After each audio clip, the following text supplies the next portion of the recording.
Welcome to Technosocial. In this episode, we interview Carl Smith, research fellow at Ravensbourne University in London, and a man deeply interested in all things psychedelic, immersive, and hyperhuman. In this conversation, we go straight to the jugular and we explore how context engineering, or ontological design, can be leveraged by immersive technology and what that means for the future of humans in the internet age. Don't forget to subscribe and consider supporting us on Patreon. We do hope you enjoy. The Brave New World and Huxley himself. You know, it's interesting that he would start with a sort of a dystopia and then end with a utopia with the island. And so does it end with a utopia? Well, I think in terms of the Brave New World Revisited, which I haven't actually looked at yet. Have you looked at that? I've looked at neither. I know the gist. Because I think in terms of his thinking, at least, it's like you're seeing, the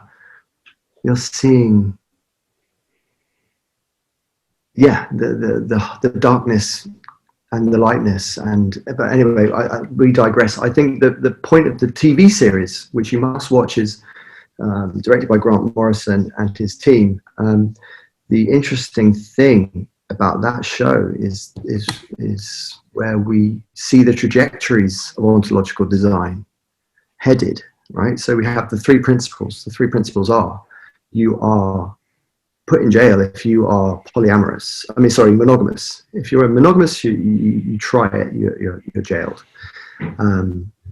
And you also are kind of forced to wear mixed reality as a standard. So you're wearing a contact lens that is an organic computer, and you can be seen through, heard through, and felt through. So automatically that means the third thing, which is that your consciousness is policed, because if your affective state is measured remotely through mixed reality, which is what the Fitbit does in combination with what you're looking at. Look at Facebook. They've already cordoned off their section of the metaverse and said this is horizon, whatever. It's like they're carving up hyperspace. They're carving up our potential in the Imaginarium. You know, it's like how much. Yeah, go ahead. No, the 1,000 years of the rule of the Antichrist, as per the Book of Revelation. The person who wins the current battle will rule for 1,000 years. That's what the New Agey people speak about regarding the age of Aquarius. I believe that Hitler had a similar type of insight. What Dugan has a similar kind of insight. He calls it the Antichrist. Alexander Bart calls it Syntheos, whatever. Whole point being that the 21st century will see the rise in the optimization of such technologies. You are probably one of the best people out there describing how they will manifest at the cutting edge of technology. We're talking about mixed reality, the implementation of sophisticated practices for the use of psychedelics and other kinds of sort of framing technologies that frame sort of a ceremonial magic of the self that is able to change perception at will, highly technological, probably with good UX, probably pay a subscription fee to a nice company to be able to do this to yourself and your own.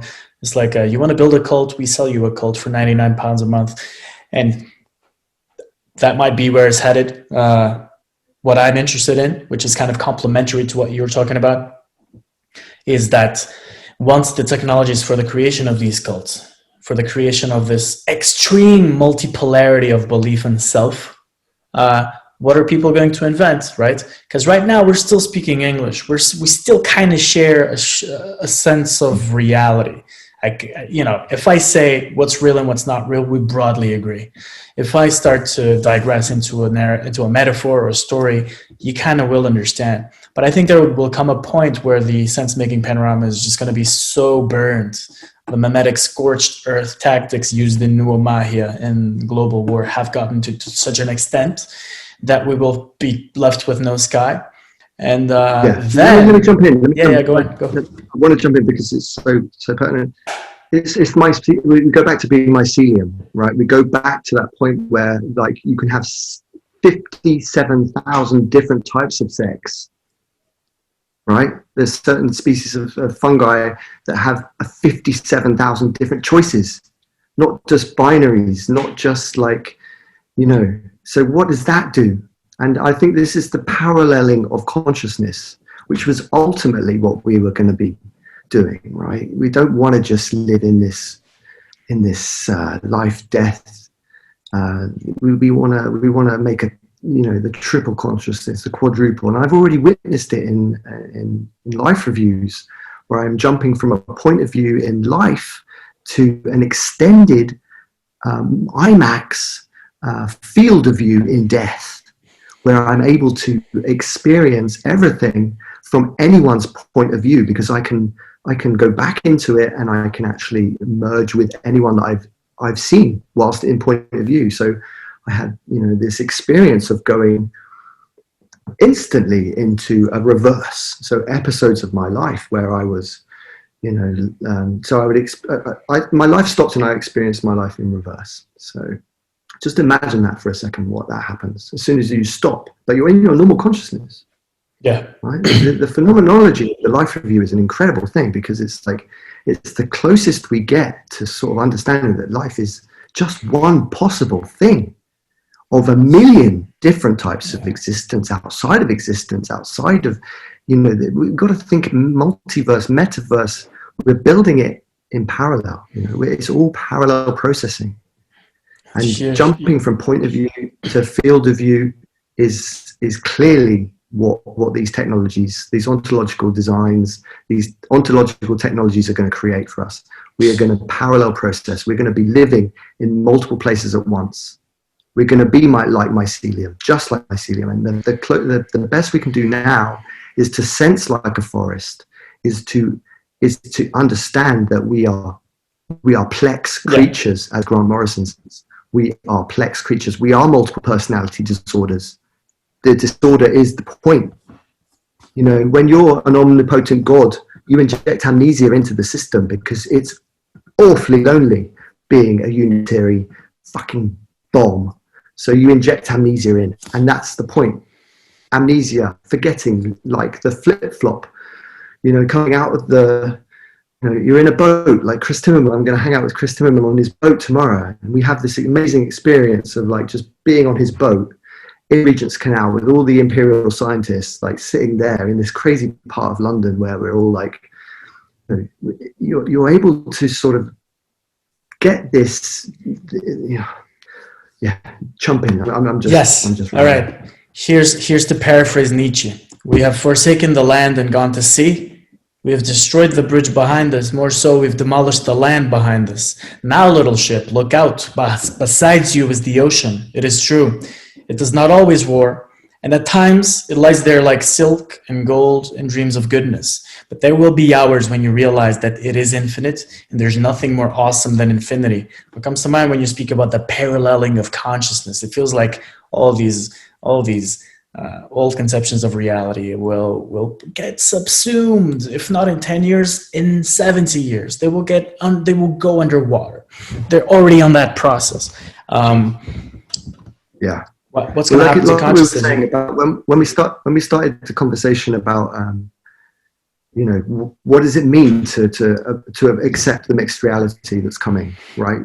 As soon as Apple Glass comes, that's the equivalent of the smartphone. The iPhone came, that was it. We zombified ourselves. We zombified ourselves because we collapsed the linear perspective given to us in the Renaissance. We collapsed it even further onto the smallest real estate we could imagine. All of our images are made with linear perspective. We don't see in linear perspective. So we fucked ourselves right from the start. All of our media is corrupted. And then we put that corrupted media on these tiny little screens and we live in them. So our consciousness has been completely zombified. We've zombified ourselves. On top of the fact we only experience 1% of the visual spectrum, 1% of the auditory spectrum, we've got these brains that build us to survive, and survival is all right. We've done that. We need to move on. We need to use it as a black box. Whatever inputs you put into the brain, it will work with those inputs.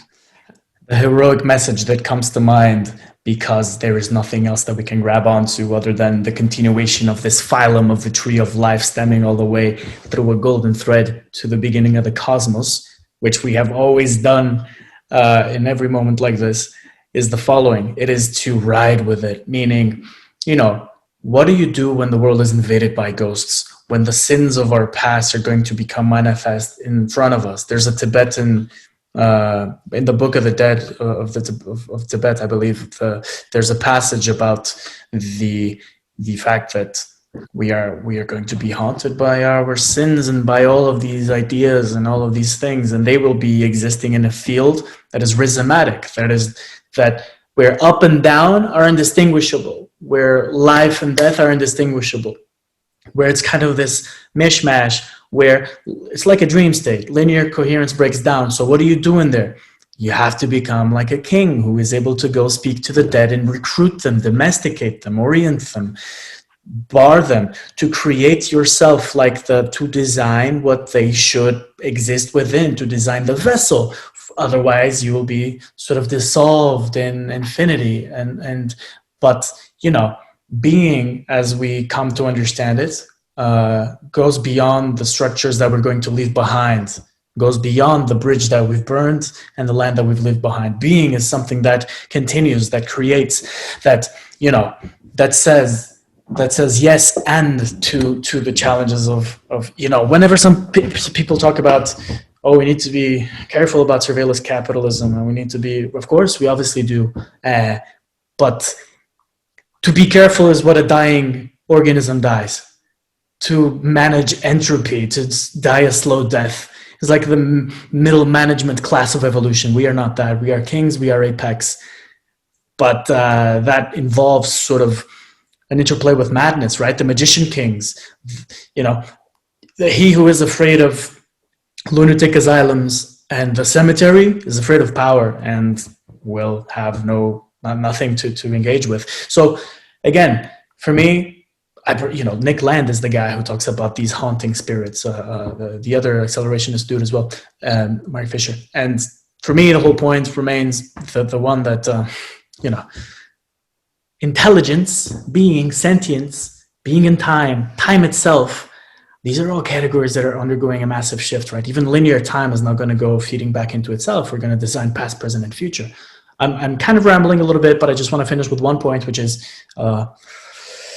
invoking intelligences, playing with intelligences, understanding what they are, what they constitute as they flow through us. It's fucking scary, but we're all going to die anyway. We should never forget we're all going to die. And that's a good thing. Or rather, that's a fact that we cannot overlook. It's the most beautiful peak experience. Life is a preparation for death, a meditation on death. Kind of a reshuffling before death, kind of. And without that, we're managerial class. We are boring. We are managing entropy. It's discussing semantics. It's at best mildly useful. And there's a madness to it. So when you talk to me about mixed reality, I hear it as, it's ceremonial magic 10.0. It's the grimoire of the 21st century. Let's get back to that, because that's where we started in this exciting conversation. So it's like you put on a pair of mixed reality headset, right? You're either wearing the HoloLens or Apple Glass. Those are the ones, right? Apple Glass is coming. As soon as the iPhone goes into your eyes, you have your peripheral vision back. You're back in the room. Optic flow is working again. Optic flow has so much importance to us, and we sit there and we rot and we stagnate and we scroll rot and we scroll rot and we stagnate and we stagnate.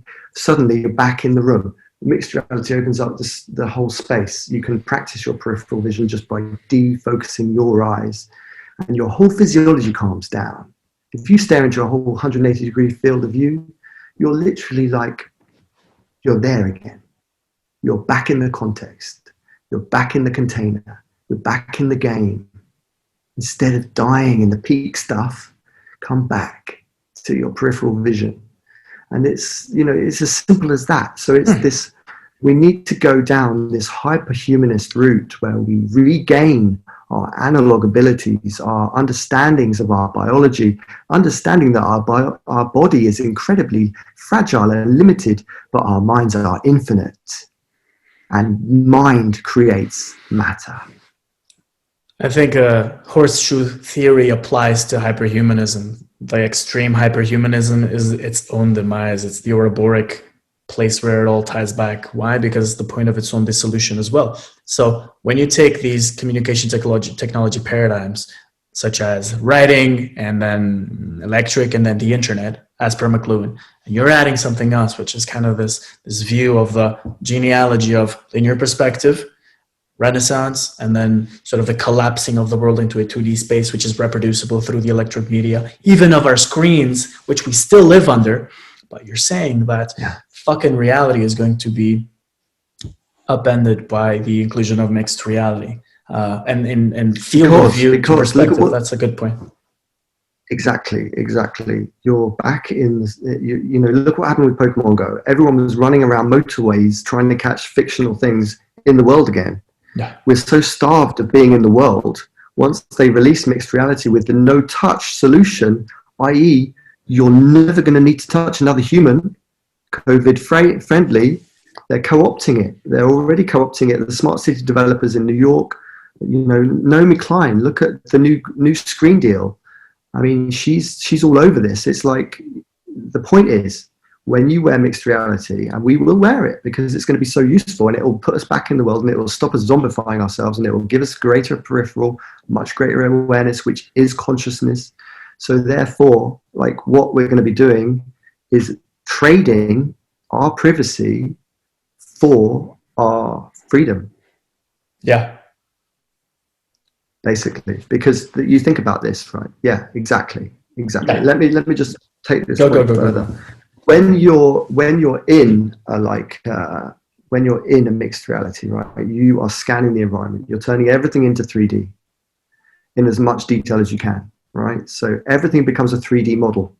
Your view becomes an asset. You are creating another world. You're modeling reality as you see it. You're building reality with your eyes. And that allows you to then superimpose whatever you want. If you want men to disappear from your field of view, you will delete men. And you will have whatever you want there instead. It's already done. And so, you know, whatever it is, you're racist. You want everyone to be black. It's your choice. This is what you mean when you say we still share a sense of reality. That reality is going away. And context engineering, ontological design is going to be the next economy, because we're moving from a content-based economy, which is where we have paintings and we have music and we have objects. We have the subject-object. And what's now going to be coming is transjective. It's like we're having the umbrella. We're going to have the ability to change all of that content infinitely by changing our perception. Indeed. We're going to be architecting the extensions of our brains by architecting the remaining of our environments. I think important here, and it's kind of this simple insight that always works, kind of a rule of thumb, is the hermeneutic circle of ontological designing. And Jean-Marie Will is kind of like focused on her sort of fundamental paper on it, which implies that really, like, as you design, you are designed. And the implications of this are so massive because they are really rupturing the subject-object paradigm. They're being ruptured by the breakdown of linear perspective, by losing Descartes and killing him and forgetting him forever. The idea that transjectivism, this idea that it's going to be this flow of things. And you know, every project is a project. That's what I say as an architect, as UX designer, and as an ontological designer. Every project is a project. There's not going to be a perfect world. There's not going to be something that's going to emerge. Like when people with the internet, I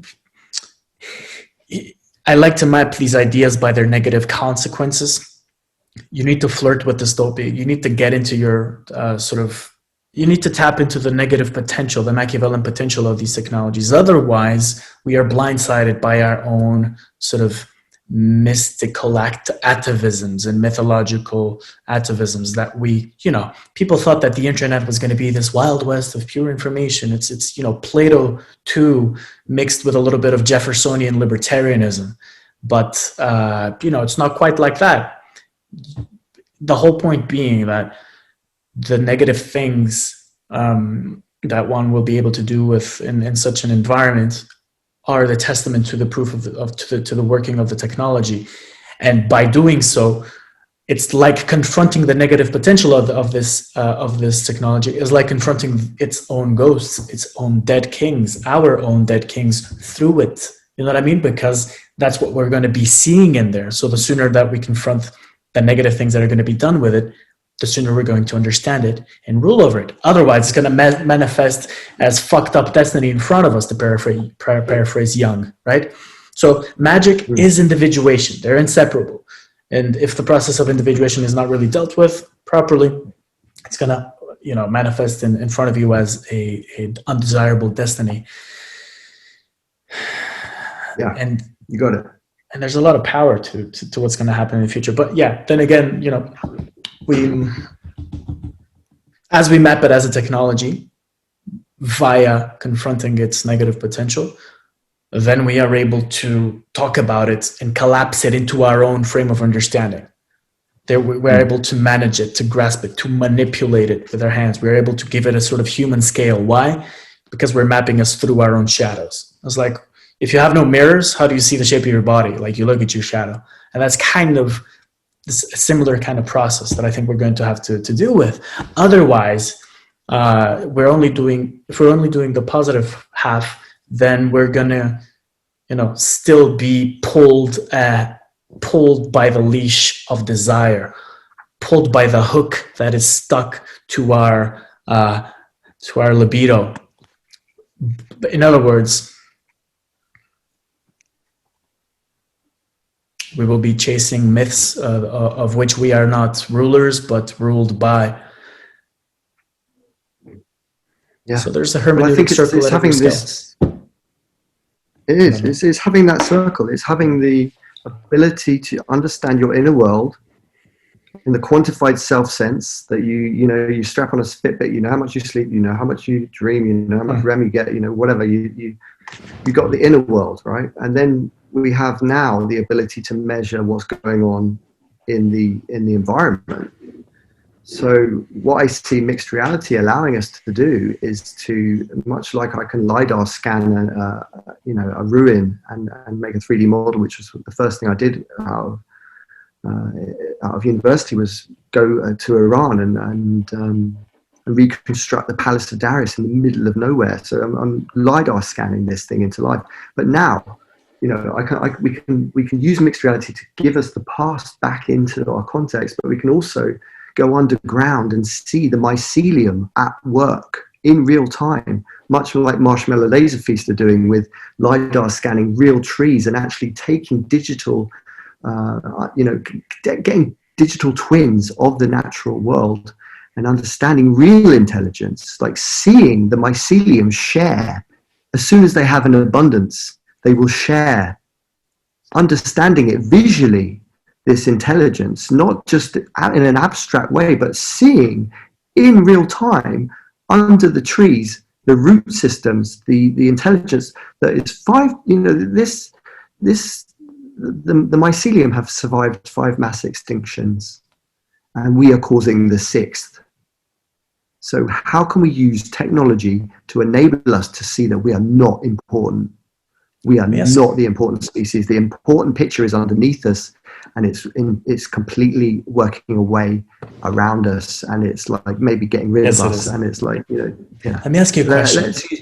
Beautiful metaphor, though. Wow. Yeah.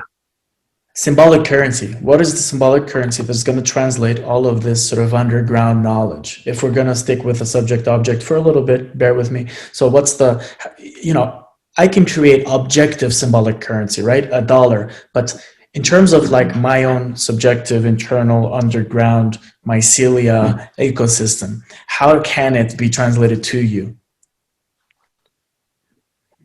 My dreams. And how does that work? Because that's an essential thing. I'm just so happy we're having this conversation. I didn't catch the question. Ask me again.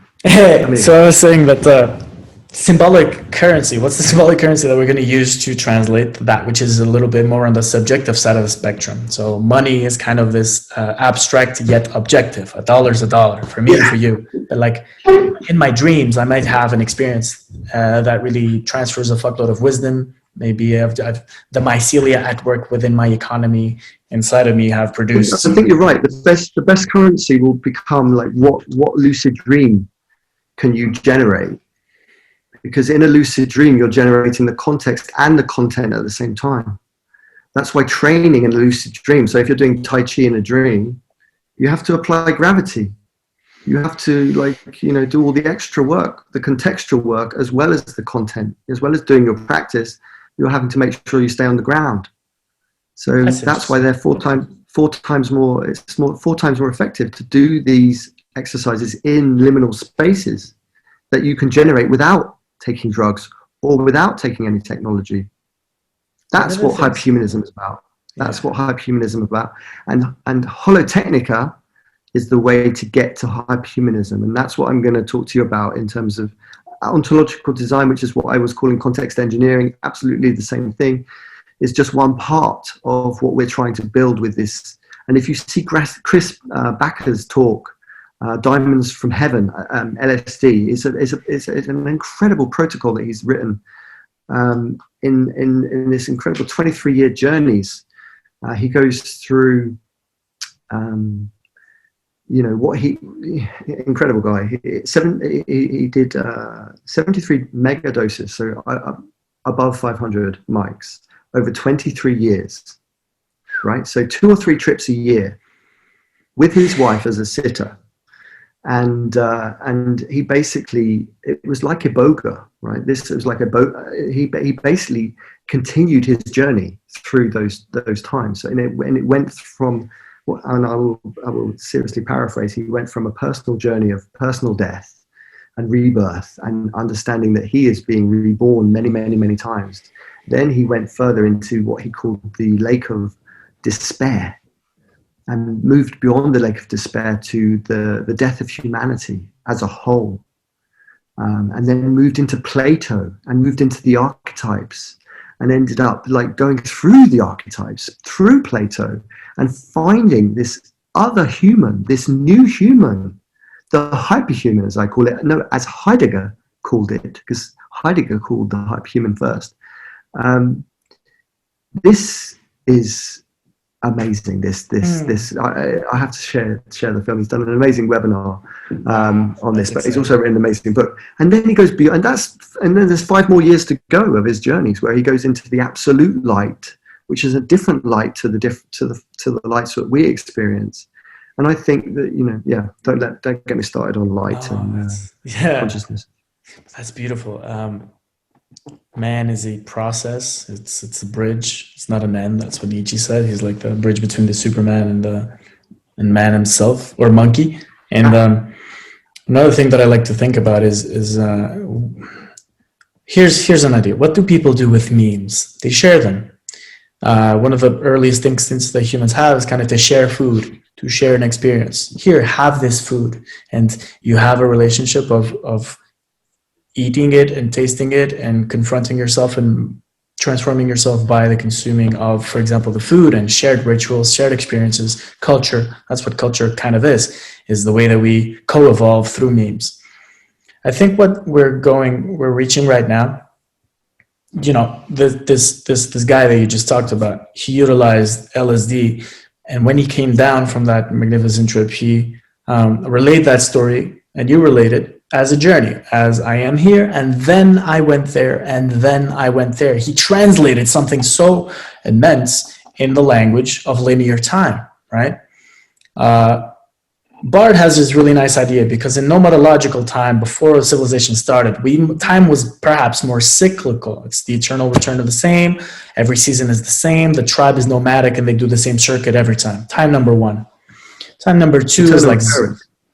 Eternal recurrence for Nietzsche, right? I think there's a bridge in between those concepts. I don't want to say which one specifically, because. So that's time number 1. Time number 2 is like linear time. is the idea that we start here and we go there. It's progress. It's monotheism. It is civilization. It's post-agricultural. It's technological time. It's where we live now. The train arrives in 5 minutes for me to go into that place. And this is a whole process. That's why the tacit default ideology of civilization today is progress, whether we like it or not, because it's technologically fomented. But then there's like a third time, which is the one that you and I kind of circle around so often, which is, in my view, self-recursive, self-feedbacking. So it's literally squaring the circle of time. Squaring as in it's time versus time. Linear time versus linear time. What does that mean? That you're like confronting yourself with the process of linear time. What does that do?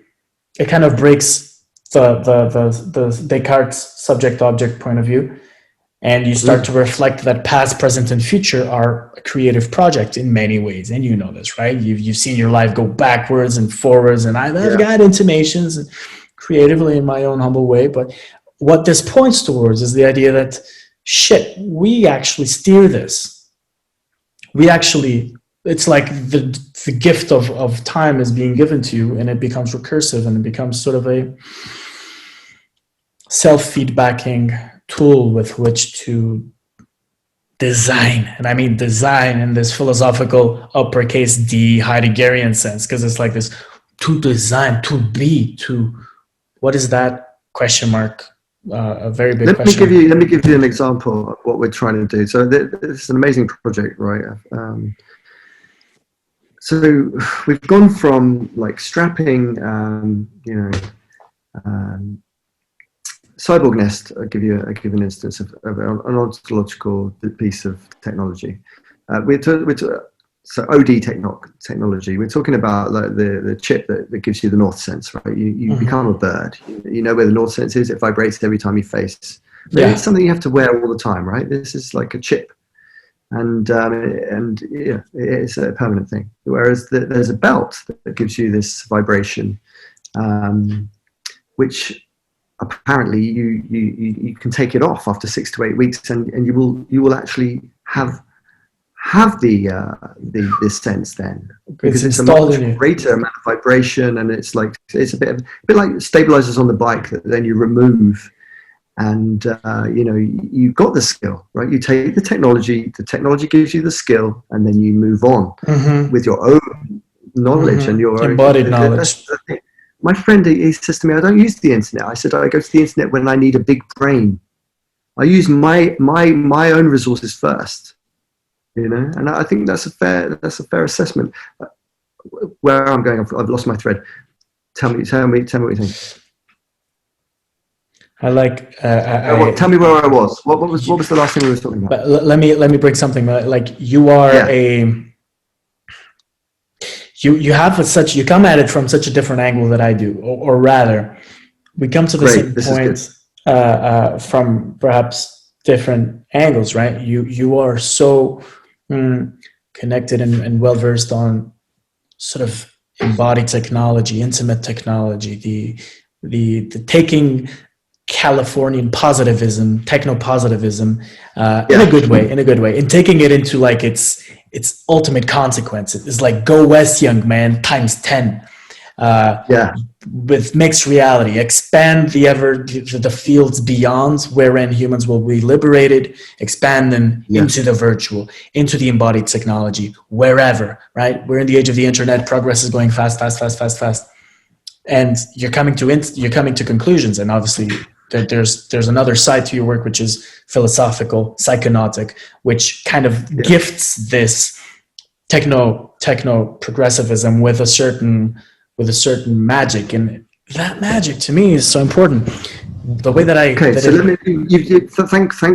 you for that, because it's brought me back to my thread, right? So the time piece, right? So the next sense is working on time, right? So you turn time into a subjective sense, not an abstract concept. You burn time into your wrists. So with the same technology, you're literally vibrating time. So you have minutes, hours, seconds. You feel it on your wrist, right? You feel it going round. And this is actually another project that I'm working on with a good collaborator of mine. And the question is, right, if once you know, when you're watching a YouTube clip for two speed or like, 1.5 speed, you can't really go back. Once you get used to 2 speed, you never go back, right? And it's like that with time. So this guy, he's calling himself the astronaut of time. What he claims is he can do the same. So he can actually start to speed up time or slow time down once he's turned it into a subjective sense that he feels on his wrist. Yes. Wow. Yes. And then you're like, okay, so, if he's claiming he can get a 30% increase in your sense of time in an exam, for instance. So you'd have a 30% advantage over somebody else doing the same exam. Mr. Bezos taking notes. That's brilliant. That's fantastic. So this is what I'm saying. So, but then think about what time means, right? Flow. If you turn time into a subjective sense, and you've turned, you've done that cyborgism, you've imprinted that deeply in, right? So you can't forget time anymore. And my sense of time is amazing. Like even it doesn't matter when I know the time.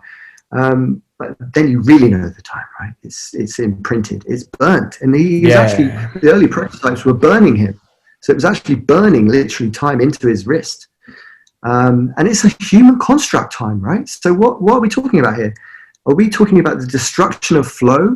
Are we talking about the end of the potential for an eternal recurrence, because what might be happening is a DMT release at death may be causing your time dilation, and if you know time in a different way to how we know time now, because you've used technology to burn it into your wrist, will you screw up your ability to have a Nietzschean eternal recurrence? Fucking hell, man. All I can think about is being stuck in the timelessness of post-death forever, because time is flowing as if it was human, and then you're basically stuck in eternity until eternity is over. Point, and then right? you can... So I'm exactly. So I think this is very dangerous territory when we're messing around with time. Yes, it is. Jesus Christ. This is what we can do. I'd like to live. Nick Land has got something. We better be very careful what we do. Nick Land's got something on that called templexity. Here's an idea that I've been playing around with, which is the acknowledgement of defeat and of death and of being absolutely and utterly screwed, and just starting from there. Because whenever these discussions happen, there's sort of a conceptual bottleneck, which is this desirable or not? But I think that's like a limiting question. In other words, we will die, period. The species will die.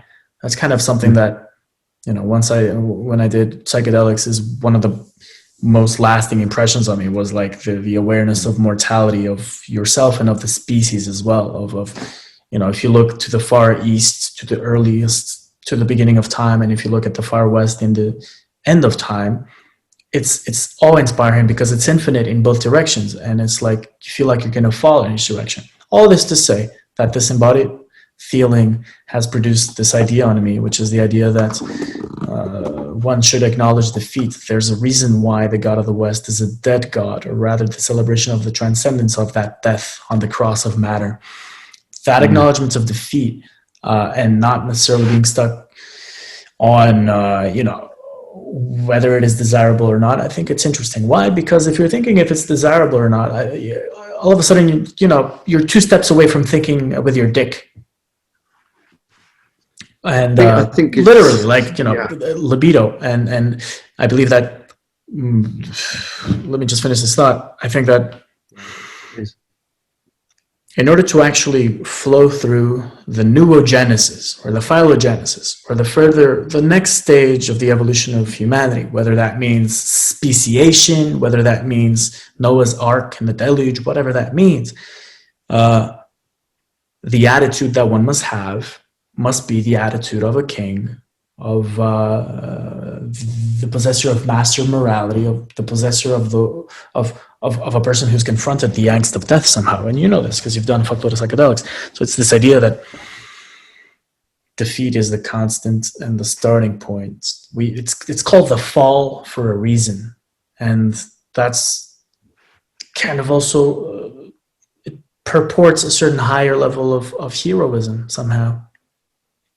I don't know. What do you think? Because this conversation with time is extremely scary.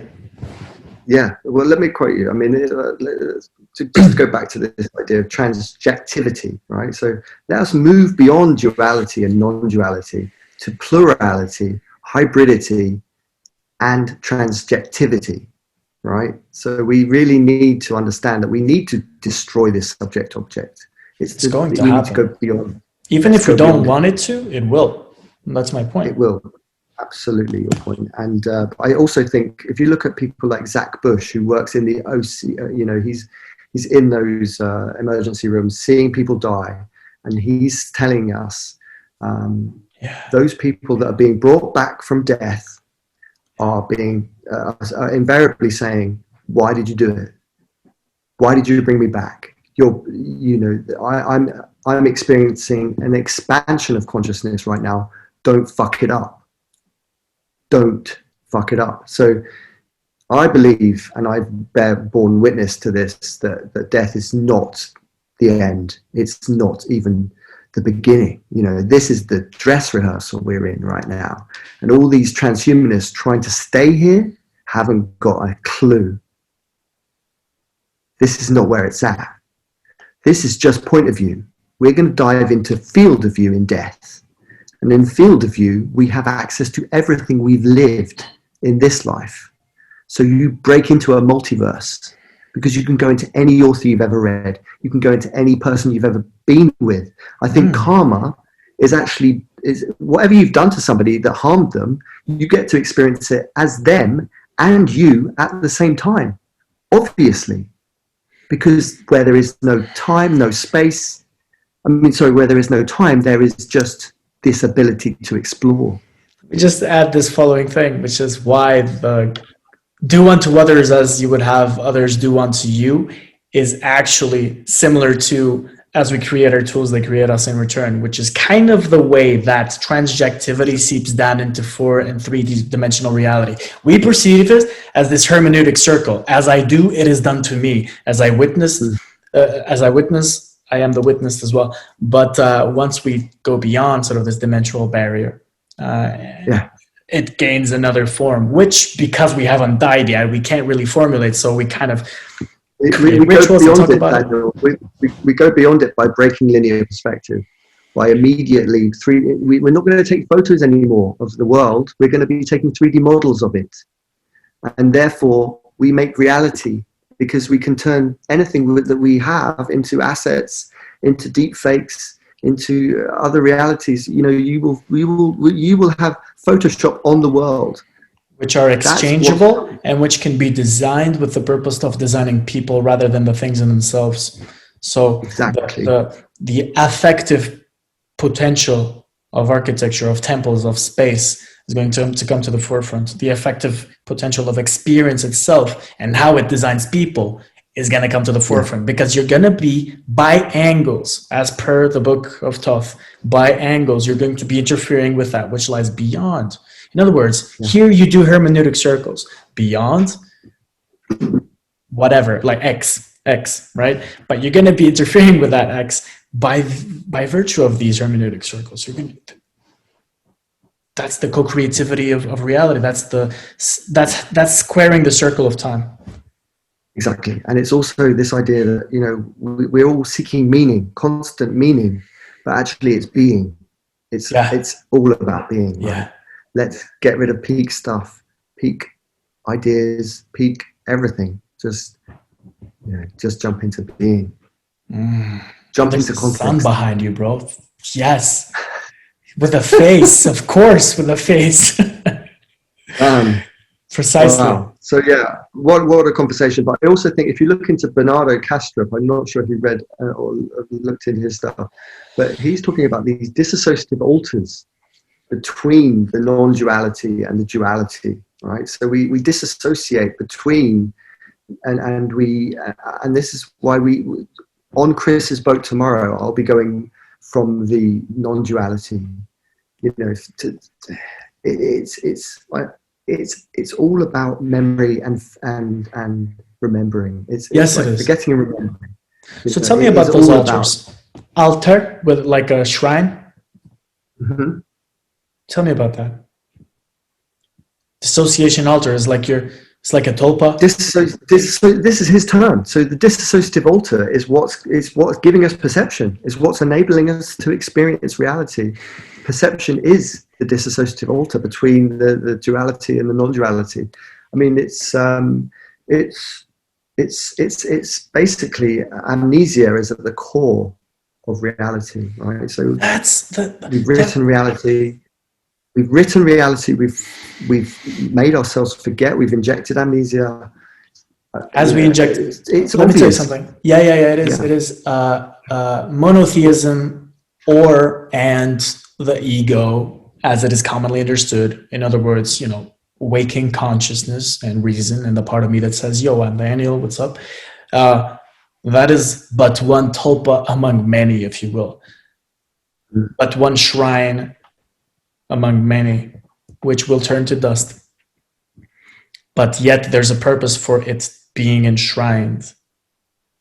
And purpose being to garner and to experience positionality, duality, to experience time, to experience space, to experience up, down, left, right, life and death, to experience pain, burning, cold, love, pleasure, pain. And these are all things that are very much of properties of Malkuth, or of the kingdom, or of 3D reality for you, if you will, right?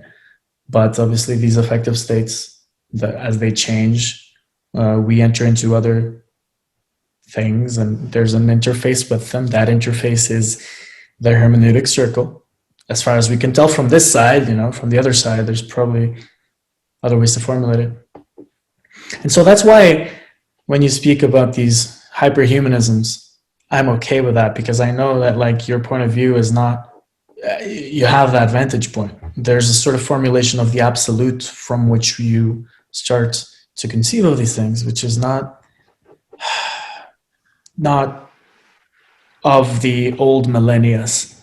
It feels like it's more proper of a time where time is going to be dissolved. It's going to be proper of the collapsing of the time horizon, as per Nick Land, right? Nothing makes it out of the near future, precisely. What after? Well, after is already fucked as a concept. So how do you experience reality? That's what I talk about when I talk about like the mad abraxas. That's what I talk about people who are scared of the lunatic asylum. And tell us about abraxas. Tell us about abraxas. Abraxas, come on. Yeah. Give us the lowdown. As far as I know, like it's just this Gnostic God that is pre-everything, that is just mad being, unformulated, undifferentiated, but always present. Is like formulation, articulation, just very maddening to even conceive its infinity and its existence or lack thereof. I don't know, man. It's hard to conceive. It's really kind of an intimation. And so the whole point of it is like, what does the madman do? What does the madman do? They are a little bit closer to that edge, and maybe they, they get a little bit drowned by being close to that water, and it's fine. It is what it is. I mean, we're all going to die anyway. But it's by being close to that. I've got one question for you. Let me just finish one point very quickly, which is madness and to be the potential of madness, of schizophrenia, of schizoanalysis in this case, not necessarily schizophrenia as a disorder, but schizoanalysis as the process that Deleuze spoke about. There's a potential there, which is the potential to create. Why? Because it accelerates the hermeneutic circle.